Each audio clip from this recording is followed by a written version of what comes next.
गुरुदेव मित्रांनो, शंका आणि समाधान. श्री सद्गुरूला अनन्य भावे शरण जाऊन शिष्य विचारत आहे. शिष्य म्हणाला, हे गुरुदेवा, जीवात्मा या देहात कोठून आला ते सांगा. आमच्या शरीरामध्ये हा जीवात्मा, हा प्राण स्वयं परमात्मा हा कोठून आला ते मला सांगा. सद्गुरुनाथ म्हणाले, आईच्या उदरातून. शिष्य म्हणाला, आईच्या उदरातून कुठून आला? सद्गुरुनाथ म्हणाले, वडिलाच्या वीर्यातून. शिष्य म्हणाला, वडिलाच्या वीर्यात कुठून आला? सद्गुरुनाथ म्हणाले, अन्नातून. त्यावर शिष्य म्हणतो, अन्नातून कुठून आला? सद्गुरुनाथ म्हणाले, पर्जन्यातून. शिष्य म्हणतो, पर्जन्यातून कुठून आला? सद्गुरुनाथ म्हणाले, आकाशातून. शिष्य म्हणतो, देवा, आकाशातून कुठून आला? त्यावेळेस सद्गुरुनाथ म्हणतात, सोहम अंतरात्म्यातून, सोहम आत्मज्योतीतून. सोहम परमात्मा ज्योतिर्मय ज्योतिरूप आहे. त्या ज्योतिर्मय आत्मप्रकाशातून, आणि हा आत्मा ज्योतिर्मय आत्मप्रकाशातून या शरीरामध्ये प्रवेश करतो. शिष्य म्हणाला, तो ज्योतिर्मय स्वयं परमात्मा कुठे आहे? सद्गुरुनाथ म्हणाले, त्रिकुटाचे वर. त्रिकुटाचे वर म्हणजे दशवेद्वारी, अर्थात आमच्या टाळूच्या ठिकाणी. भुवयाच्या मध्यभागी वर दशवेद्वारात राहतो. दोन्ही भुवयाच्या मध्यभागी वर दशवेद्वारात राहतो. शिष्य म्हणाला, ती सोहम आत्मज्योत अंतकाळी, ती सोहम आत्मज्योत अंतकाळी अखेरच्या श्वासाच्या वेळी आपल्या शरीरातून बाहेर कोठून निघते? सद्गुरुनाथाला प्रश्न विचारला की, गुरुदेवा, ही आत्मज्योत सोहम परमात्माची जी ज्योत आहे, ही आमच्या शरीरातून शेवटच्या श्वासाला कुठून निघते? त्यावेळेस सद्गुरुनाथ म्हणाले, मस्तकातील म्हणजे डोक्यातील टाळू स्थानातून ती सोहम आत्मज्योत बाहेर निघते. शिष्य म्हणाला, टाळू स्थानातून बाहेर निघाल्यानंतर ती आत्मज्योत कोठे जाते व कोठे राहते? आमच्या शरीरातून ज्यावेळेस ही आत्मज्योत बाहेर निघते टाळूच्या ठिकाणातून, त्यावेळेस ही आत्मज्योत कोठे जाते व कोठे राहते? सद्गुरुनाथ म्हणाले, ती सोहम आत्मज्योत महत्वाकांक्षा आकाशात विलीन होऊन राहते. सिद्ध साधू संत महंत ऋषी मुनी आणि योगीजन येथेच राहतात. तेथे क्षुधा नाही, निद्रा नाही, तृष्णा नाही. सदा अमृतपान करूनच आनंदाने मौन रूपात राहतात. हीच अमरवासियांची अमरपुरी आहे. अमरपुरी में 90 बाजे चलो सभी मिल जाएंगे. अमरपुरी में 90 बाजे चलो सब मिल जाएंगे. त्रिकुट शिखर पर रूप मनोहर ध्यान में उसको लाएंगे. द्वार दशम में निर्मल ज्योति हरदम ध्यान लगाएंगे. भ्रमर गुंपा से नदियां बहती जाए सभी मिल जाएंगे. नाभि कमल में खड़ी है नैया, बैठ उसी में जाएंगे. जीव ही भूखा दर्शन का है, सोहम प्रभु मिल जाएंगे. वही घर जाए दास लौट के फिर न आएंगे. आणि या सोहम आत्मज्योत ज्यावेळेस अमरपुरीला जाती, त्यावेळेस अमरपुरीतून परत या मनुष्य जन्मात येण्याची काहीच गरज नसते. असे स्वरूपाकार झालेले अमरवासी, स्वर्गवासी, सिद्ध योगी, योगिनी, साधू संत महंत महापुरुष या अदृश्यातून दृश्यात स्वइच्छेने जग कल्याणाकरता अवतार घेतात, म्हणजेच जन्म घेतात. यदा यदा हि धर्मस्य ग्लानी भवति भारत अभ्युत्थानम् अधर्मस्य तदात्मानं सृजाम्यहम्.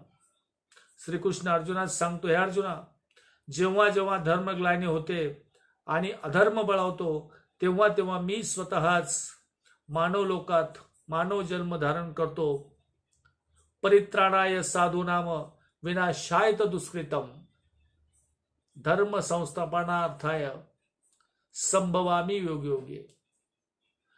श्रीकृष्ण म्हणतो, हे अर्जुना, सज्जनाचे रक्षण व्हावे आणि दुर्जनाचा नाश व्हावा, धर्माची स्थापना व्हावी आणि जनतेचा उद्धार व्हावा, यासाठीच मी युगानुयुगे अवतार घेत असतो.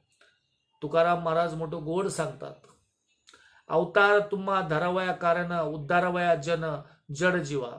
याचप्रमाणे महत्वाकांक्षीतील म्हणजेच अमरपुरीतील स्वर्गातील सिद्ध साधू योगी योगिनी महापुरुषाचा अमर आत्मा महादकातून स्वइच्छेने आकाशात येतो आणि आकाशातून पर्जन्यात येतो, पर्जन्यातून अन्नात येतो, अन्नातून पुण्यवंत भक्तिवंत भाग्यवंत ज्ञानवंत अशा थोर महापुरुषाच्या वीर्यात येतो आणि अशा थोर महापुरुषाच्या वीर्यातून संभोगाद्वारे मैथुनाद्वारे भक्तिवंत विचारवंत भाग्यवंत अशा स्त्रीच्या गर्भाशयात सोहमात्मा पुरुषाच्या वीर्यबिंदूतून शुक्रजंतूच्या रूपातून स्त्रीच्या योनीतून गर्भाशयात प्रवेश करून पिंड ब्रह्मांडात्मक शरीराची पूर्ण अवयवादी रंगरूपादीची सुंदर नक्षिकांत अशी गर्भाशयात मनमोहक रचना करतो आणि तो सोहम आत्मा स्वतः त्रिकुटाचे वर दशवेद्वारी ज्योतिर्स्वरूप सूत्रधारी साक्षी होऊन राहतो आणि कळसूत्री बाहुलीप्रमाणे दशवेद्वारातून तो या शरीरास नाना प्रकारे नाचवतो आणि आपण तसे नाचतो. सूत्रधारी बाहुली नाचवी सवे भितरी परी काय सूत्राची चोरी तो कळू देत असे.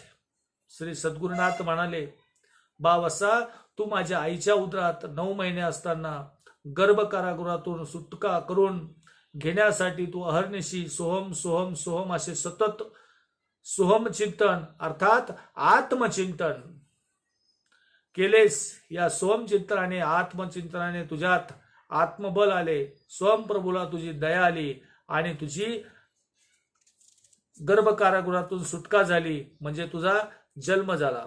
मग उपजल्यावरी अंगी लागे वायू धरित्री, मग पडी अवघेच विसरी सोहम शब्दाची. सोहम शब्द विसरला, कोहम शब्द विकासला, तो मायेने भुलला, विसरला मागील जन्म. आणि या मायामोहाच्या प्रपंचाच्या जाळामध्ये पडून मागील जन्म विसरला. म्हणून आपण मूळचेच सोहम नामी उपासक आहोत. प्रत्येक मनुष्य स्त्री पुरुष अबाल वृद्ध हा मूळचाच सोहम उपासक आहे. हे निर्गुण नाम आहे. अशी आहे आपली जीवन यात्रा. आपण मूळचेच सोहम उपासक आहोत. हे निर्गुण नाम आहे. अशी ही आपली जीवन यात्रा आहे.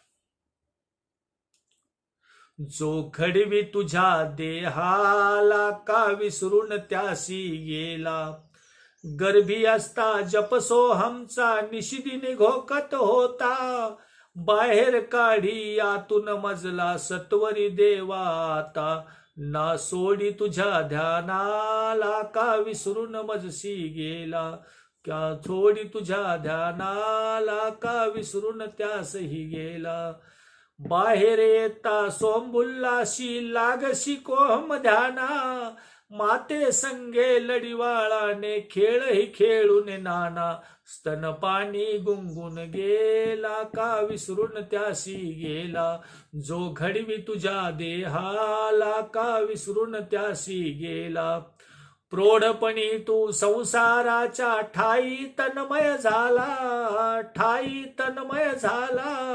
धनदारा सुत याच्यावरती मोहित होऊन गेला, विषयातही लंपट झाला का विसरून त्याशी गेला, जो घडवी तुझ्या देहाला का विसरून त्याशी गेला, कळते तुझला सर्वही आता आज्ञानात नाराही, कळते तुझला सर्वही आता आज्ञानात नाराही, जन्म मरण हा फेरा चुकण्या सार्थक करबा काही, घे ऐकून ममया बोला का विसरून यासी गेला. जो घडवी तुझ्या देहाला का विसरून त्यासी गेला. उठ गड्या रे सावध हो बा अजूनी जागा होई.